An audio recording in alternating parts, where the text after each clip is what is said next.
վստահ եմ, որ մեր բոլորիս նպատակը այսօր մեկն է այստեղ գտնվելու, որպեսզի թույլ չտանք, որ մարդու ազատ կամ արտահայտումը եւ ձայնի իրավունքը որևէ մեկը սահմանափակվի, որտեղ այս ամենը ժողովրդավարության ակունքներում է եւ մենք այսօր մեր ժողովրդի քվեն, այո, պաշտպանելու ենք։ Անկեղծ ասած, երբ առավոտյան տարածվեցին հաղորդագրությունները, հակակոռուպցիոն կոմիտեն, եթե ասեմ զարմանալի էր ինձ համար, ոչ, որովհետև ապրում ենք քաղաքում եւ վերջին օրերին հատկապես տարբեր քաղաքացիներից ահազանգեր ստանում ենք։ Ես մշտապես յուրաքանչյուր քաղաքացու հորդորել եմ գնալ եւ օրինական ձևով հաղորդում տալ հանցագործության մասին։ Այսինքն, որ միջամտում են, ներգործություն են ունենում կաշառքի տեսքով, խոստումների տեսքով, վառելափայտի, սննդի տեսքով, քաղաքացիները մեզ մոտեցել են։ Եվ եթե ասեմ, որ այս ամենը ինձ համար զարմանալի էր, միամտություն կթվար։ Ինչն է այս ամենի կարևոր հենքը, որ նախորդի տարածված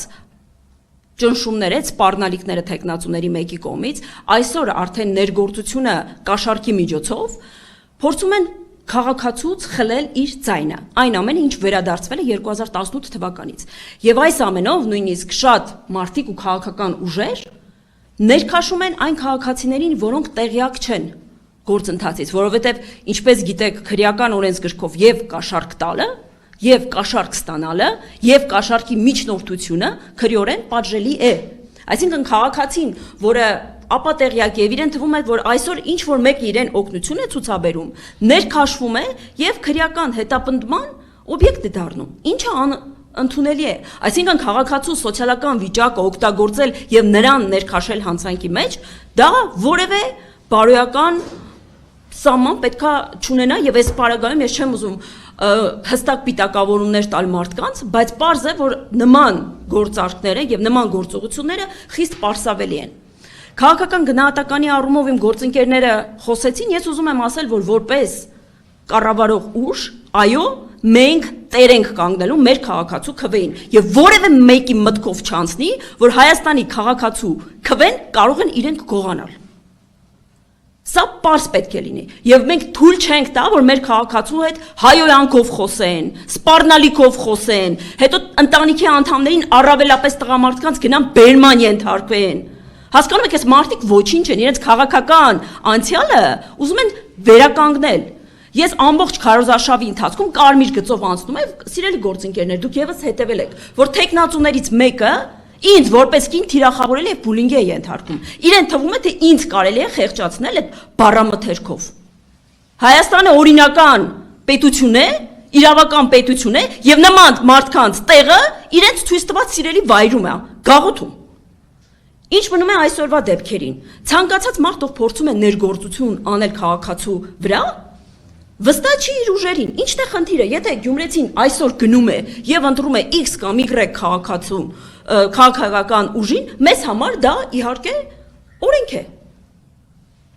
Եվ եթե բոլորը ասում են, որ քաղաքացիական պայմանագիրը ոտ է, թույլ է, ապարտվում են, բա ինչու՞մն է հարցընկերներ, ինչու է աղմկում գետը։ Եթե այդքան վստահ եք ձեր ուժերի վրա, դե գնացեք կրեք։ Եղավ մի 2 ամիս է մարդիկ երիտասարդական հավաքներ են անում, գումարներ են բաժնում, այդ թվում փորձում են լրագրողներին ներքաշեն։ Գիտենք ամեն ինչից տեղյակ ենք։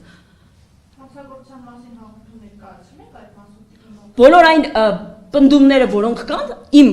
այս պահի դրությամբ ներկայացված հաղորդում է նաև հանցագործության մասին։ Դուք չգիտեք, որ տեխնացուներից մեկը եղավ մի ամիս ինձ հետապնդում է իր խոսույթով։ Ինչի որ կինեմ դրա համար։ Վարդան Ղուկասյանը։ Այսինքն պիտակավորելով ինձ իմ ընտանիքի անդամներին, դե գիտիր սպառնալիքները, հայոյանքները կարող է մեզ վախեցնեն։ Բացառվում է։ Ինչ մնում է այսօրվա իրադարձություններին։ Ես ուզում եմ խոսքով դիմել գյումրեցիներին։ Սիրելի գյումրեցիներ, ձեզանից փորձում են խլել ձեր երեխաների ապագան։ Այնինքն այն 5000, 10000 դրամը, որ նախկինում կար, ուզում են վերադարձնեն։ Ես չգիտեմ հիմա ինչ գումարի չափերի մասին է խոսվում, կամ այսօր ձայնագրություն եմ լսել, որի մեջ ասվում էր ինչ որ վառելափայտ եւ այլ առարկաների միջոցով, ես կարծում եմ, որ շատ մարդիկ չեն գիտակցում, որ իրենց ներքաշում են ընտրակաշառքի մեջ։ Մարդը մտածում է, հա դե լավ է, օգնություն են ցույց տալիս։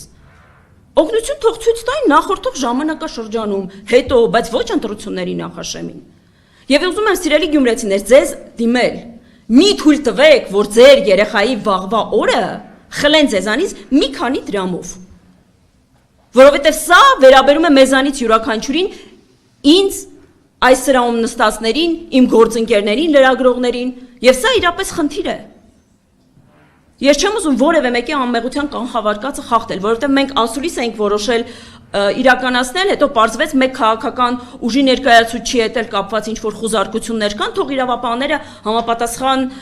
հաղորդագրություն տարածեն եւ իրավական գործընթաց տանա, բայց այն ամենը, ինչը որ առերևույթ հանցագործության նշաններ ունի, դա իհարկե պարսավելի է եւ չի կարելի թույլ տալ, որ որևէ մեկը ներգործություն ունենա Գյումրեցու վրա։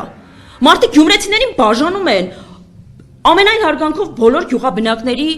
հանդեպ։ Ասում են գծի հետևի մարդիկ գյուղից են։ Վատ եք, Գյումրին որ քաղաք էր դուք ուր եք։ Այդ ինչից որոշեցիք, որ իմ քաղաքի մի կեսին դուք կարող եք բաժանել եւ անվանել գյուղացի։ Ես առաջարկում եմ այդ մարդկանց վերհիշել իրենց քաղաքական անցյալը եւ ընտրական գործընթացին չհամարձակվեն հանգարց որևէ գյումրեցու վրա որևէ ներգործություն ունենա։ Այսքանը։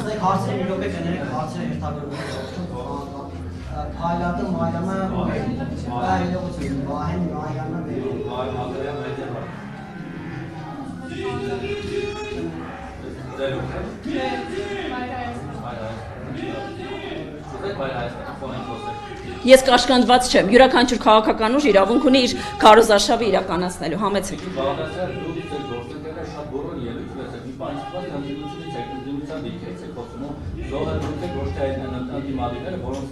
Հանցագործություն գործած մարդիկ չեն կարող լինել զոհ։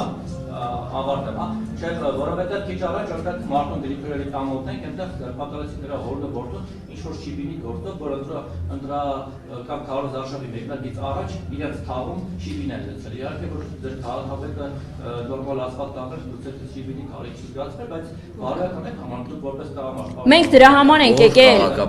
Մենք դրա համար ենք եկել իշխանության։ 2 ամսվա ընթացքում ձմռան ամիսներին պիտի ասֆալտ աներ ներողություն։ Ձեր գործողն է նախկին կոալիցիա։ Գյումրիում այնքան ասֆալտ է արվել այս 7 տարվա ընթացքում, որ նախորդ 30 տարվա ընթացքում դրա 1/3-ը չի կատարվել։ Ինչ վերաբերում է ձեր նշած տեխնացու ընտանիքի անդամներին, իրավական գործընթաց է, եթե ինչ-որ պրոցեսներ կան, որոնք որ այս պահին իրավապահների ուշադրության կենտրոնում են, կարծում եմ մեկնաբանություններ պետք չէ տալ, որ հետո չորակեք, որ քաղաքական ճնշում է գործադրվում։ Դե հարց չէ ելույթ է, Վայե ջան։ Դե որտեղ դեպքեր եք ելույթ։ Բա ես ասուլիս եմ եկել, որ ելույթ ունենամ։ Լսում եմ ձեզ, պարոն Մակարյան ջան։ Նախ ուր է ձեր սարիկը, ԿՊ-ի տեխնատուները ինչ կա։ Մեր տեխնատուն այս պայն իրականացնում է ասուլիս, որովհետև ասուլիսը, ինչպես ասեցիք, հրատապ է, կներեք, քարոզարշավ, որովհետև ասուլիսը ըստ էության հրատապ էր։ Առավոտյան դեպքերը, նախորդի դեպքերը մեզ ստիպեցին, որպեսզի մենք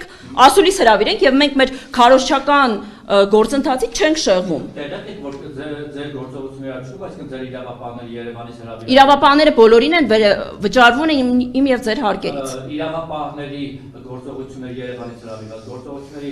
հետևանքով այս պահին ձեր մրցակից